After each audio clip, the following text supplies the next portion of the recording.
The Andy Pollin Show on ESPN 630, the sports capital. This is Orioles preview. Orioles close out the 4-game series against the Blue Jays today at Camden Yards. First pitch coming up at 12:30, and our coverage here on ESPN 630 will get underway at noon right after the new Bram Weinstein show. It's actually the old Bram Weinstein show, but it's in a new time slot. It was in the afternoon, and now it's on at 11 o'clock every day. We are due to talk to Ben Wagner, one of the voices of the team, coming up, and obviously the top subject will be the trade deadline moves. And the Orioles were very, very busy, but there's no move really that seems to be a huge blockbuster, but that's pretty typical across baseball. I think the overall feel from the trade deadline was a big fat yawn, but the Orioles are making moves, and they're making moves for a team that went to the playoffs last year with 101 wins. They look to get back this year as they are in first place and go further than they did. As Ben Wagner joins us now,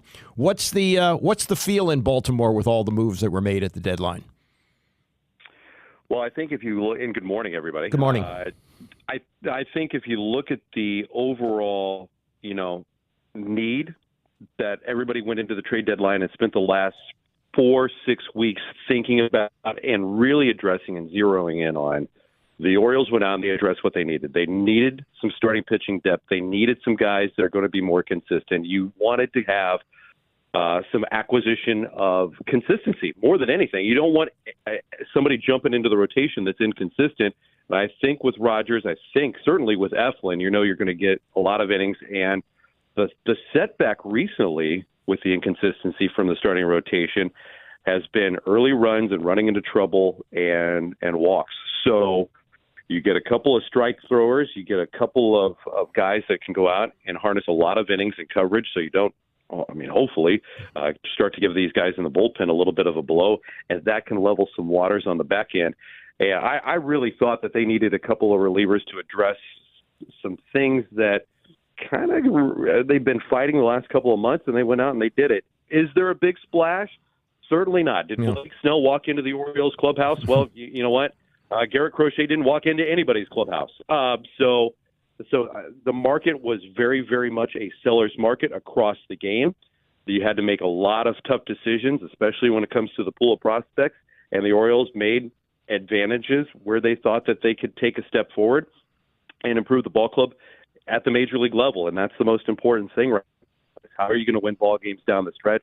How are you going to be able to do that moving forward? And I think another big piece of this is the Orioles did not want to sell the farm just to get a couple of rentals. Yeah. They went out and they wanted some controllability, and I think moving forward, that has long-term benefits. Remember, we're not talking just about a 10-week post-All-Star game sprint to the finish here and move into the postseason. You're trying to build and have some levity over the next couple. That is so important. That's the key point that I think you hit on there. We're talking to Ben Wagner, one of the voices of the Orioles here on ESPN 630. And this is a team that looks to contend for a long time. You have a young core of players here. It's being compared to the Chicago Cubs of 2014 to 16. And, whether you do it this year or not, the way the playoffs work, it's more of a crapshoot than it's ever been. So instead of really going for it, going all out, mortgaging the farm this year to make a run at it, I think what you're saying is you're looking at the next 3 to 4 years as to how this team develops, right? Absolutely. I think you have to. You have to do, when it comes to managing on the field, you have to manage the game that's in front of you to win that day. When you're talking about the front office, you have to look at the bigger picture here and how are every move that you make going to have ripple effects moving forward. And is Corbin Burns the prime example moving in? Yeah, you get a 1-year deal. You have to give up a little bit, but it's not certainly the cost to get somebody on a rental standpoint that you do at the trade deadline. I think with what is already in-house, what has been acquired, I think the Orioles made the right moves and moves that were in front of them. And remember, just because you don't go out and make a big splash from your team's perspective, using big air quotes, your team's perspective, there's another team that has to say yes to this whole thing too. Yeah, and go out and get a big haul. And one of those teams, the Orioles are playing right now in the Blue Jays. Look at what they did, and they dumped $55 million worth of salary right off the hop. in the free agents that they unloaded, their rental players that they unloaded. So there's a lot of science that kind of goes into all of these moves. But, and I'm just looking at it from a Blue Jay versus Orioles perspective. Mm-hmm. One, because that's what's right in front of us today. But the trade deadline it can be certainly very fickle at sometimes. But if you can use, one, making an impact in the immediate, but also then making an impact in the immediate that has rewards down the line, that is certainly a win-win. And if you look at the history of what Mike Elias, one, has done since he's been in Baltimore, two, then what he was able to do, part of the leadership in that core in Houston, they were able to harness a lot of their prospects. They were able to improve their roster, both in the short term and in the long term, or at least near long term, couple of years. Nobody's going to make an impact and have somebody there for the next decade unless you acquire a big pool of prospects. But if you look at what they were able to do, one, they were able to make all those moves, make it into a winner in the immediate and also a contender in the future. Also, the way the money game has changed so much. It used to be at the trade deadline, guys pitching for a last-place team. Oh, he's been released from purgatory. He's going to a contender. Garrett Crochet is pitching for the worst team in baseball, the White Sox. And he said, I'm not pitching in the postseason unless somebody gives me a contract extension. That's the kind of chutzpah that didn't exist when I was growing up, and it may be indicative of why, as you say, so many deals were not made this year. It's good to be king, isn't it? Yeah, it is. It is. When you can go out there and you can do that power flex, and Garrett Crochet, I don't think that he stunned anybody by making that statement. I think, the people around him are going to try to protect him. Certainly the White Sox are, and that is just a trickle down in what is best for his overall career. And is it stunning, that Garrett says that ahead of it? Does it put a lot of pressure, one, on the Chicago White Sox to move him into a scenario where he's got to, flex and make sure he lands in the right spot? It does. It makes a lot of pressure for a potential team in those negotiations when it comes up to the trade. You're going to a spot. If you move, certainly where there are going to be a lot of expectations from the front office, but also from that clubhouse. They want guys to go out there and be warriors. Yep. and take the ball every fifth day if you're Garrett Crochet into that rotation. Yeah. Also, the win-loss record of pitchers doesn't mean anything anymore. So he's going to be pitching for a team that's going to lose a lot of games, but I guess nobody will hold it against him. They just look at ERA and WHIP and other numbers in this era. There's a criticism that was in a Tom Verducci column today of what the Orioles did, and you're around this team every day, so you get a real sense of chemistry and so forth. But he said Baltimore turned over 7 players on their 26-man roster. That's a huge threat to the chemistry this team had developed over the past 2 seasons. What do you say about that? Listen, I think in today's modern game, coming and going in and out of a clubhouse is very, very standard. It's not a 26-man roster, and certainly it wasn't even a 25-man roster when 25-man rosters existed. Everybody knows that you're not going to go wire to wire with 5 starting pitchers. You know that the same 7 gloves that are behind the battery aren't going to be the same 7 gloves out there every single day. There is constant turnover. There's constant roster moves. There's frustration with those players that are on the shuttle going back and forth, because life in the big leagues is way better than life in the international league, for the guys that have to bounce up and down, and you're living a lot of that. I certainly, if you think about moving 20% of your roster away, that kind of broke camp with these lofty expectations collectively, and it is a tight group, and that's fair to say. In Verducci's article, I've not read it, to be honest with you. I'm just looking at all my experience and certainly what I've experienced in this clubhouse with the O's. This is a tight-knit group. They're a tight-knit group, one, because of what they were going through as young players, the success and the failures that they had early in their careers, and now we're finding a lot of consistency, a lot of lofty expectations internally and externally. But they also get it. They also get it. You talk to the guys that are in that clubhouse, the veterans, and even the young players, they were able to push away a lot of the white noise that at the very start of this season had to do about defending 101 wins and the pace that they were on earlier in the year, and the honestly, the tragic ending to last season too, which was still a very bitter taste in them. They all went through it together. Is there going to be a shakeup in chemistry? I just don't see it. I really don't. And a lot of that has to do with, one, the culture and it starts at the top, right, with the executives that are around there, with Michael Elias. He's a positive person. From what I can witness and what other players and coaches have told me, he's able to communicate in a way that makes sense to both parties. Also, then Brandon Hyde, that sets the tone with him and his coaches too. If they were gravel and they were upset about who's in the clubhouse and the makeup of the 26-man roster, well, guess what? That's like being around mom and dad, and you can feel the tension with them. And it goes down to the kids, right? Right. That's not the case. That's not the case.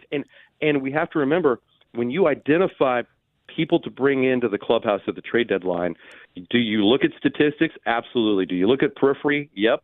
But you're also doing homework on the makeup of the person. So I don't believe that that you're just going to go out there and you're going to bring in Albert Bell.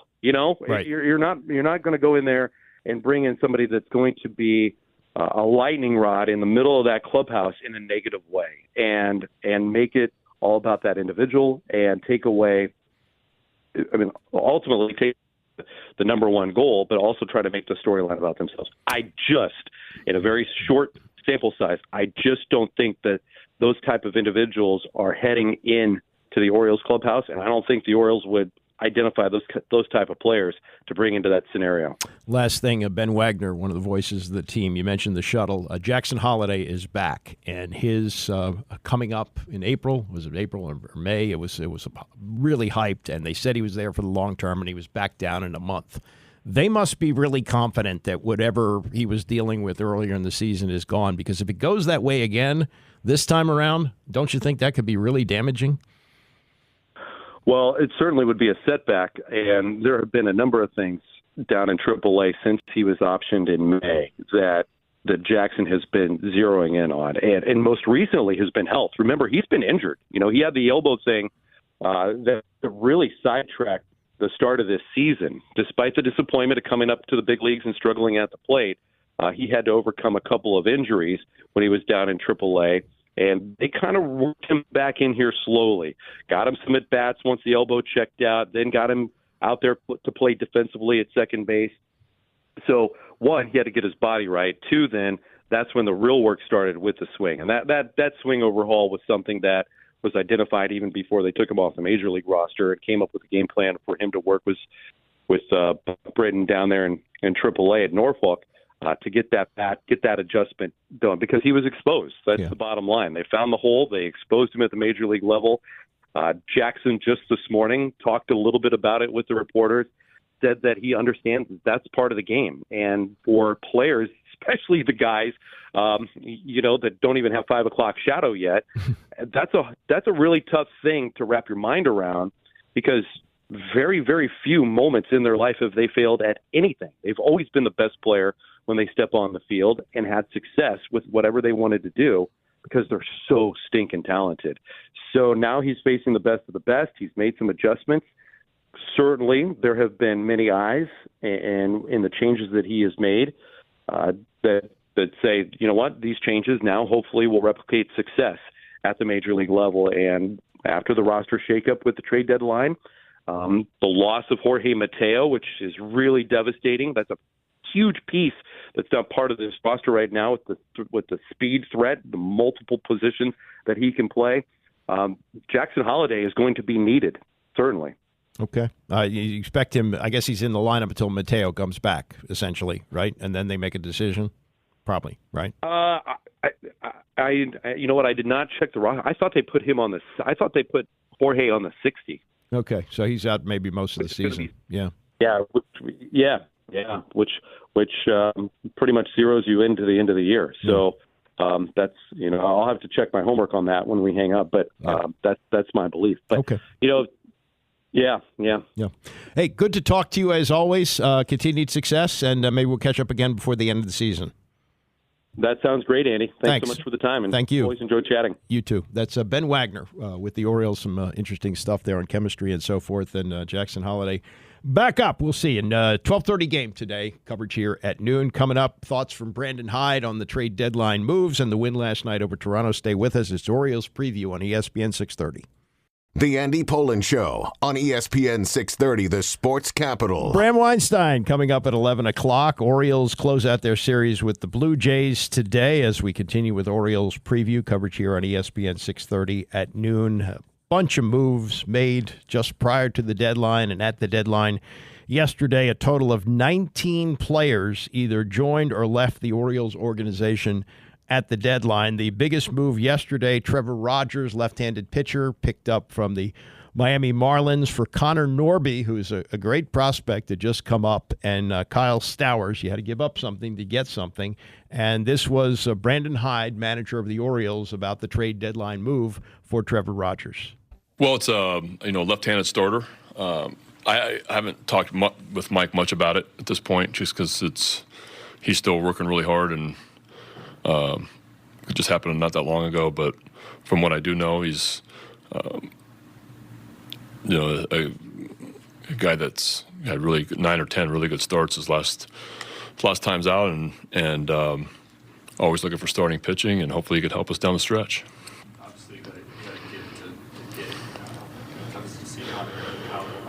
Yeah, I just talked to Connor a little bit. I haven't talked to Kyle yet, but part of the game, the unfortunate part of saying goodbye to people sometimes, and I'm just talking to Connor about excited for him to get a really good opportunity. Hopefully a great opportunity there to play and showcase himself as a major league player, and Kyle in the same boat. Guys that have really put really good numbers up in AAA and looking for an opportunity, and hopefully they get one in Miami. I know a couple of the coaches really well over there, and was texting back and forth about both those guys, and they were with me about Rogers, and hopefully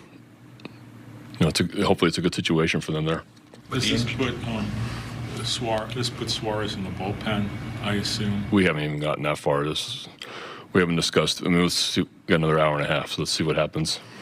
With the injuries to Bradish and Means and Wells, how important was it to you to get these kind of reinforcements for the rotation with everything you guys have had to do? Yeah, we still have 2 months to play too, so you're hoping you stay healthy for the next 2 months. But things, we've had a few starters go down already this year, and you're always looking for depth and you're looking for guys that can help you, and hopefully Trevor can. What you've seen from the ballpark the last couple of years, how much can it help a left-hander coming in? Yep. Definitely left-handed starting pitching is really important here. We haven't had a lot of it, and you've noticed that teams try to line up their left-handed starters against us. Usually the first guy or two out of the bullpen is when we're a left-handed lineup, but teams trying to line up their left-handed relievers to face us, or guys that are right-handers that are reversed, just because of the way the ballpark is so big in left field. So to have a left-handed starter is important. Okay. Now, there is the criticism of the deal, and why is someone who was an all-star just a couple of years ago available at this point? And this is what Tom Verducci says about Rogers and finding his velocity. He says it has dropped some. Now, maybe there's reasons for that, and he works with different pitcher coaches and so forth, and that picks up. But, guys like that become available. And Rogers in 3 years has lost 2 miles an hour off his fastball, he says, and this year has the worst whip of any pitcher with 100 innings. They did get some relief help, and I saw him pitch last night, Sir Anthony Dominguez. What a great name, Sir Anthony, S-E-R, Sir Anthony. I thought they were, kind of playing around with his title, but he seemed to come out of the bullpen with some fire. So we'll see. Tough stretch coming up after they finish up with the Blue Jays today. They're going to Cleveland for a 4-game series starting tomorrow night. Then they will be off next Monday, and they open up a 3-game series with the Blue Jays, and then they go on the road as well. They stay on the road for a while, so they won't be back after they play the Rays. Their next home game after today is August 13th when they have a couple of games with the Washington Nationals. So again, a noon start today with our coverage, 12:30 first pitch as the Orioles close out the 4-game series with the Baltimore Orioles. I want to thank Ben Wagner, one of the voices of the team, for joining us today. I want to thank Isaac Harris, who has been in here and helping to produce the show, and a little commentary as well on the basketball. I will be back here tomorrow at 9 a.m. Bram Weinstein with his new time slot coming up next on ESPN 630.